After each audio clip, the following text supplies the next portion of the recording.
정부 여당의 헌법 무너뜨리기, 헌정질서 무너뜨리기가 정말 도를 넘었다라고 생각합니다.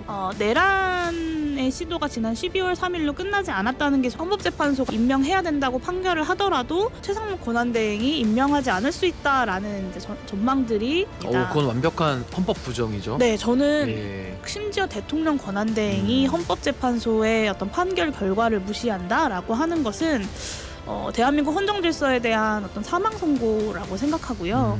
되돌릴 수 없는 길을 가고 있는 거라고 생각합니다. 내란 특검이 마치 윤석열 특검인 것처럼 이야기를 하고 피의자 윤석열이 기소가 되었으니까 특검이 필요 없다라고. 사실 이 내란 특검은 윤석열 특검이 아닙니다. 총체적인 진실을 밝혀서 책임이 있는 사람들에게 그에 맞는 책임을 묻는 것이 이 특검의 목표. 2월 3일 입춘입니다. 하지만 날씨는 매우 추운데요. 그야말로 출래 불사춘, 날씨만큼이나 탄핵정국 혼란도 여전히 한겨울 속입니다. 오늘부터 임시국회가 열리면서 내일과 6일 국정조사 특위 청문회가 실시되는데요.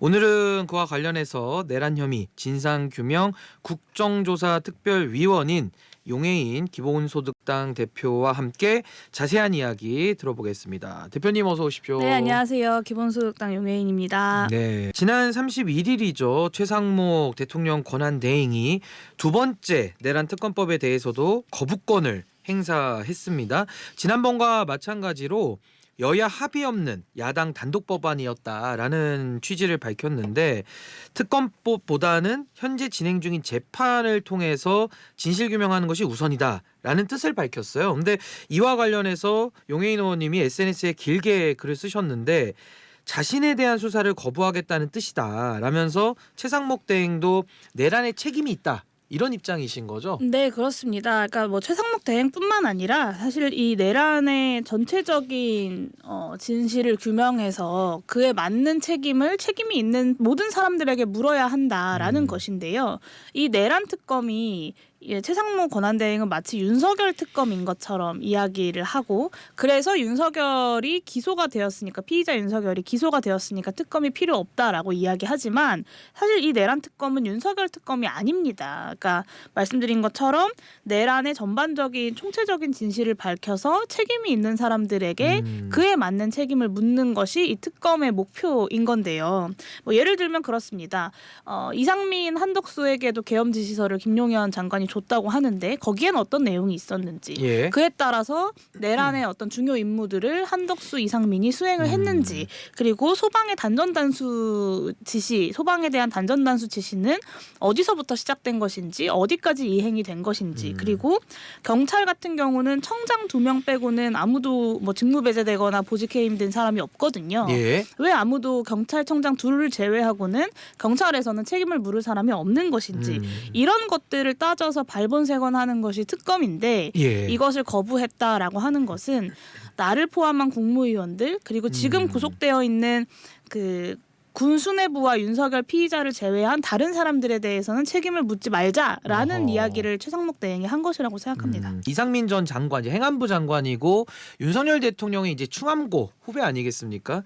이상민 전 장관이 지난번에는 국회에 나와서 선서도 거부하고 왜 나왔냐 했더니 그냥 불러서 나왔다 이러면서 증언을 아예 거부를 했다가 그 이후에도 이제 언론을 통해 가지고는 이제 수사 과정에서 했던 진술, 예를 들면 계엄의 요건에 좀 해당하지 않았다라는 식으로 윤석열 대통령을 마치 손절하는 이제 그런 기사까지는 확인을 했는데 이번에 또 청문회에 나오면 좀 태도가 달라질 걸로 보십니까? 저는 안 달라질 것이라고 생각합니다. 왜냐하면 국회에서 국회의원들이 질문하는 것에 솔직하게 답변하면 내란의 중요 임무 종사자가 되는 거고요.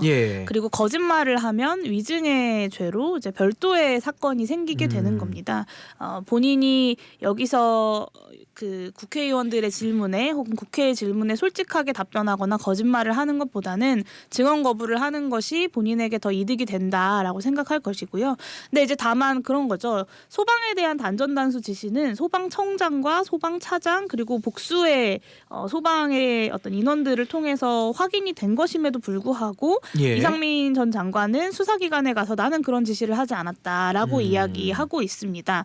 그래서 이런 부분들이 명확하게 좀 거짓 진술일 가능성이 좀 높고 그렇다면 이 부분에 대한 어떻게 이 부분에 대해서 책임을 물을 것이냐에 대해서 수사기관이 좀 더 집중해야 되는 것이 아닌가 싶습니다. 근데 이제 아무래도 윤석열 대통령에 대한 구속 기소가 확정이 됐고 이상민 전 장관도 이제는 이 흐름에 만약에 협조하지 않는다면 사실 윤 대통령이 책임 떠넘기기로 오히려 그 책임을 다 뒤집어 쓸 수도 있는 이런 위험성도 있어서 뭐 자기 방어적 차원에서 뭐 진술 태도를 좀 바꿀 수도 있지 않을까 뭐 그런 생각도 좀 들기는 하는데요. 저는 이제 국정조사에 소방청장도 함께 나와 있고 뭐 이런 아하. 상황이 있기 때문에 예. 사실 대질신문이 국회에서 가능한 상황에서 굳이 그런 어떤 진술을 하지는 않을 것이다라고 생각을 하는데요. 근데 다만 그럼 그런 태도가 올바른 것이냐라고 예. 하면 이 국정조사라고 하는 자리는 그러니까 수사가 진행되는데 국정조사가 왜 필요하냐 이런 이야기 국민의힘에서 많이 하는데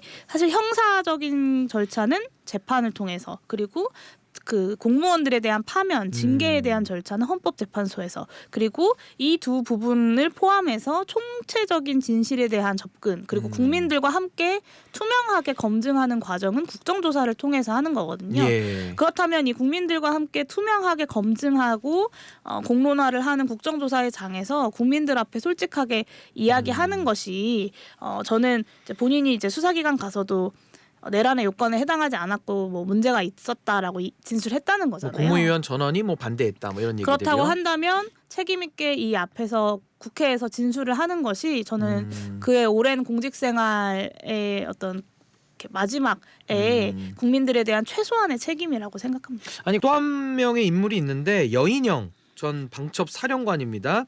역시 이분도 충암고 인맥으로 알려져 있고요. 김용현 전 장관 지시로 우원식 의장, 이재명 대표, 한동훈 대표 등 주요 정치인 10여 명에 관한 이제 체포조 편성을 주도하고 선관위 장악과 서버 확보에도 나선 인물로 알려져 있거든요. 이 여 전 사령관이 이번 주에 이제 헌재에도 출석할 예정인데 윤 대통령은 정치인 체포 지시한 적 없다. 이렇게 또 지금 말들이 계속 엇갈리거든요. 여 사령관이 이번 주에 어떤 이야기들 좀 쏟아낼 걸로 예상하십니까? 그러니까 그 윤석열 대통령이 헌법재판소에 가서 나는 그런 지시를 한 적이 없다라고 말한 것이 여인영 장관을 비롯한 사령관들에게는 전형적인 꼬리 자르기로 비춰졌을 것 같습니다. 그렇기 때문에 이제 본인의 어떤 죄를 감하기 위해서라도 여인영 사령관은 이 윤석열 대통령의 당시 대통령의 지시를 이제 좀 진술을 해야 되는 입장에 있지 않은가라는 생각이 들고요. 최근 검찰 조사에서 여인영 사령관이 대통령과 장관이 정치적으로 군을 이용했다, 군의 무고함을 밝히겠다 이런 진술을 했다는 소식도 전해졌습니다. 그래서 아마 이런 논리에 따라서 이 좀 본인이 당시에 있었던 일들을 좀 솔직하게 진술을 해주기를 저는 기대를 하고요. 그것이 군이 이제 짊어지게 된 이 내란의 주요 세력이라고 하는 이 멍해를 그래도 그나마 조금이라도 덜어내고 국민들 앞에 군이 신뢰를 회복할 수 있는 그런 유일한 길이지 않을까라는 이야기도 하고 싶습니다. 그러니까 만약에 여인영 전 사령관이 애매모호하게 진술하거나 뭔가 소극적인 태도를 보인다면 윤석열 대통령에 의해서 꼬리 자르기, 그러니까 책임 떠넘기기로 이제 본인이 그걸 오롯이 담당해야 되는 상황이 되니까요. 한번 좀 이번 주 여인영 전 사령관 지켜보겠습니다. 한편 또 이번 청문회에는 김용현 전 장관과 윤석열 대통령도 증인 명단에 올라가 있는데요. 5일에 이른바 구치소 현장 조사죠. 현장 조사도 예정되어 있고 한데 수감 중인 구치소에 가서 이 청문회를 추진한다면 거기에서는 이렇게 뭐 현장에 어떻게 올 걸로 보십니까? 이것도 굉장히 지금 이례적인 상황이라 어떻게 예상하십니까? 네, 지난 그 박근혜 최순실 국정농단 국정조사 때 이 구치소 청문회를 한번 했던 사례가 있다고 저는 알고 있습니다. 아, 전 사례가 있군요. 네, 그래서 예. 당시 제가 국회의원은 아니었지만 어쨌든 국회의원들이 비공개로 안에 들어가서 이제 좀 신문을 했던 것으로 알고 있고요. 근데 물론 그거에 대해서도 윤석열과 김용현 이 두 사람이 응할지는 이제 그때 가봐야 좀 아는 상황이기는 합니다.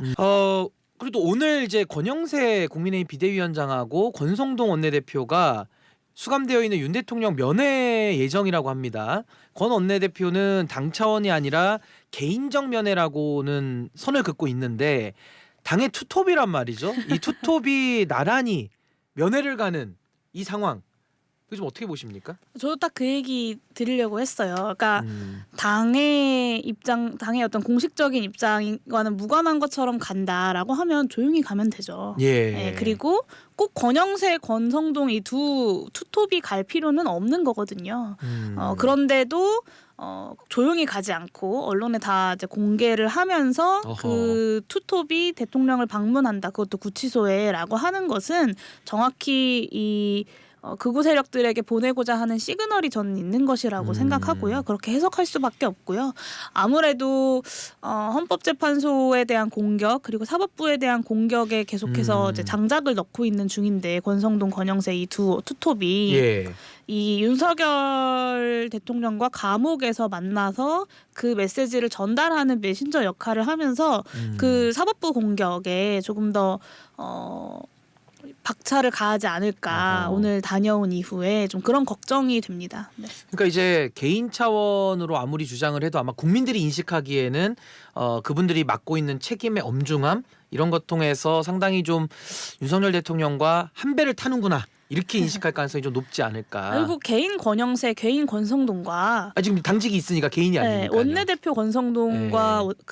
그 비대위원장 권영세가 예. 그 인격이 그렇게 딱 무자르듯이 나눠지는 게 아니잖아요. 그렇죠. 사실은 예. 그 권영세가 이 원내대표 권영세고 어. 개인 권성동이 원내대표 권성동이고 개인 권영세가 당대표 권영세인 거죠. 그러니까 뭐 근데 예를 들면 출퇴근 후에는 개인이 되고 뭐 출근 중에는 공인이고 이건 아니잖아요. 네, 그렇습니다. 예. 좀 문제가 좀 제기가 될 것 같고 또 하나 한번 여쭤보면 헌법재판소에 대한 지금 공격이 아주 도를 넘고 있습니다. 심지어 헌법재판관 회피 촉구라는 개념까지 만들어냈는데 원래 회피라는 것은 본인이 판단해서 빠지면 빠지고 안 빠지면 안 빠지는 이제 그 용어인데 회피를 촉구한다.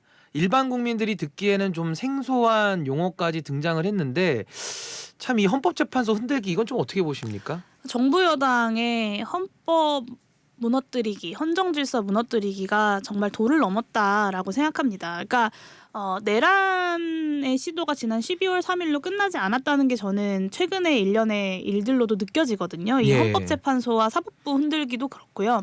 그리고 오늘 이제 헌법재판소에서 국회에 대한 권한침해 사건, 마은혁 헌법재판관 임명에 대해서 우원식 국회의장이 이제 권한쟁의 심판을 했던 것이 오늘 결론이 나지 않습니까? 예. 근데 이것에 대해서 헌법재판소가 인용을 하더라도 임명해야 된다고 판결을 하더라도 최상목 권한대행이 임명하지 않을 수 있다라는 이제 전망들이 그 여권을 통해서 나오고 있는 중입니다. 그건 완벽한 헌법 부정이죠. 네, 저는 예. 심지어 대통령 권한대행이 헌법재판소의 어떤 판결 결과를 무시한다라고 하는 것은 대한민국 헌정질서에 대한 어떤 사망 선고라고 생각하고요. 되돌릴 수 없는 길을 가고 있는 거라고 생각합니다. 어허. 그런 면에서 지금의 시국이 그냥 단순히 여당과 야당이 지독하게 싸우는 그런 국면이 아니라 정말 뿌리까지 헌정질서를 무너뜨리려고 하는 집권 여당의 저 시도에 예. 야당이 좀 강력하게 맞서야 되는 시국이 아닌가라는 생각을 좀 하고 있습니다. 감사합니다. 지금까지 용해인 기본소득당 대표와 함께했습니다. 의원님 고맙습니다. 네, 감사합니다.